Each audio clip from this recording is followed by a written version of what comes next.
thing about children, we can count on them to always tell it like it is and tell us what they're thinking. So I got to thinking about kids this week. And if you ask a child what they did at school, how things go at school today, chances are they're not going to tell you about the math problem they struggled with or the new part of speech that they learned in grammar class. 9 times out of 10, a child is going to tell you something that happened to them during recess. The playground, that's the heart of social life for elementary school kids. It's where social interaction takes place. It's where social interaction is the least restricted by grown-ups' rules. Kids, for good or for ugly, well, they can be themselves on the playground. They can let it all loose. And it's on the playground. Well, on the playground is where bullies are made. It's where sports champions are discovered. It's where girls begin to learn to gossip. And if you think about it, the categories that get created there, the social groupings that get formed in those early years, well, those categories don't often change much as a child moves on through school. They usually stay the same on through high school. I want you to go back in time and think about it. I want you to remember what it was like to be on that playground. You remember what it was like to be picked to be on a softball team by your peers.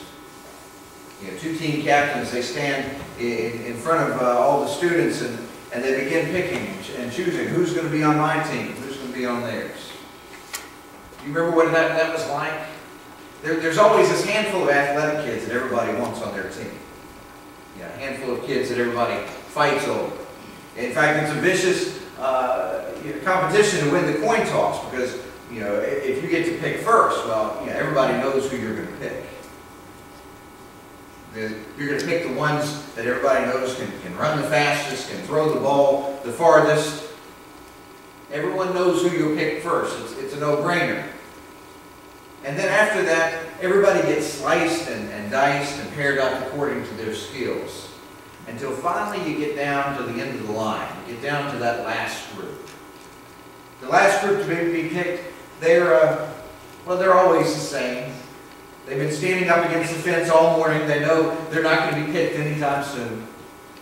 There's this one boy who finally turns around and he weaves his fingers into the chain link fence. He's wishing that it would be different this time. But by now he's all by himself. The person to his left and to his right have all been chosen. There are 3 other students about 5 feet away. They just sat down on the ground. They know the drill. Why fight? Just wait until it's all over. One of them has picked up a green leaf that fell off a tree. And he's looking at it. He figures it must belong to a maple leaf. And he starts prying away at the flesh of the leaf, trying not to break that center stem. Oops, this one broke. Let's pick up another and try it again. This last group, well, sports is just never going to be their thing. Dr. Kurt Henson, he teaches seminars on creating safer playground environments. And he explains how the winners usually always win and the losers always lose. And here's one reason why. Those that are naturally the most skilled, the most athletic, they get picked first and they stay in the game the longest.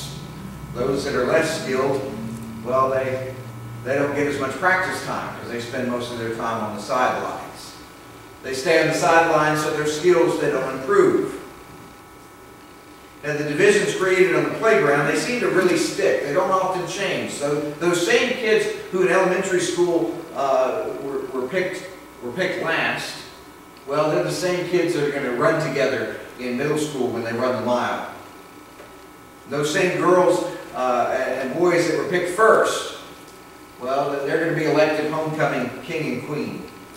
These patterns, as though they're etched in stone, they can follow all the way through high school and even college. The ones picked last, well, they pick up more and more resentment against PE class and jocks and anything to do with sports. And the ones that were picked first, well, they gain more and more of a sense of pride. They become more accustomed to their sense of superiority, and if they're not careful, they might actually start to believe that they're better than others.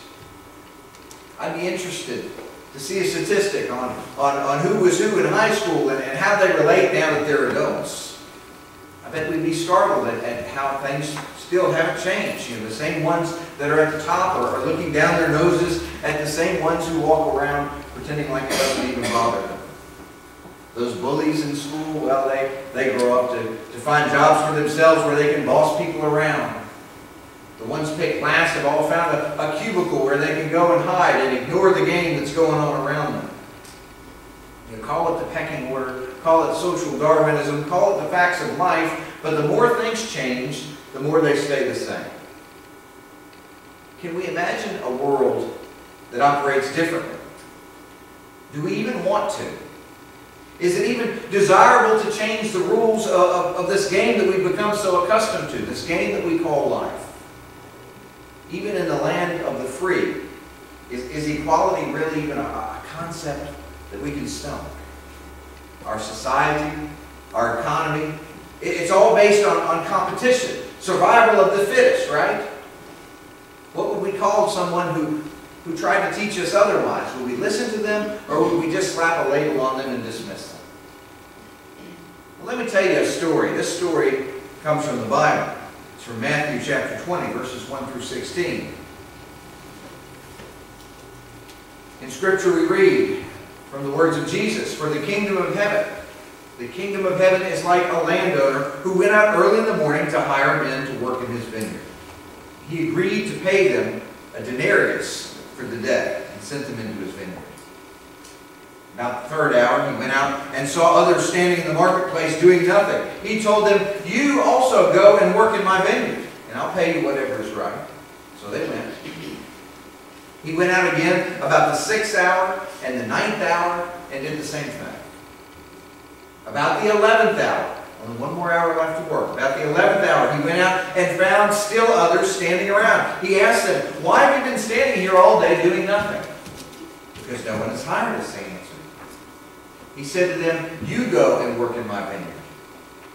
When evening came, the owner of the vineyard, he said to his foreman, 'Call the workers and pay them their wages, beginning with the last ones hired and going to the first.' So when they came, those who were hired about the 11th hour, they came and they received a denarius. So when those came who were hired first, they expected to receive even more. But each one of them also received a denarius. When they received it, they began to grumble with each other. They began to grumble against the landowner. 'These men who were hired last only worked 1 hour,' they said, 'and you have made them equal to us who have borne the burden of the work in the heat of the day.' But he answered one of them, 'Friend, I'm not being unfair to you. Didn't you agree to work for a denarius? Take your pay and go. I want to give to the man who was hired last the same as I gave you. Don't I have the right to do what I want to with my money? Or are you envious because I'm generous? So the last will be first, and the first will be last.'" May the Lord bless the reading of this word. Now, when I read this story, when I think about this scripture, I see some of those same social categories. The same team captain, the same star athletes, and the same people on the sidelines. "Why have you been standing here all day doing nothing?" the landowner asked. And the last string to be picked, they simply state the facts.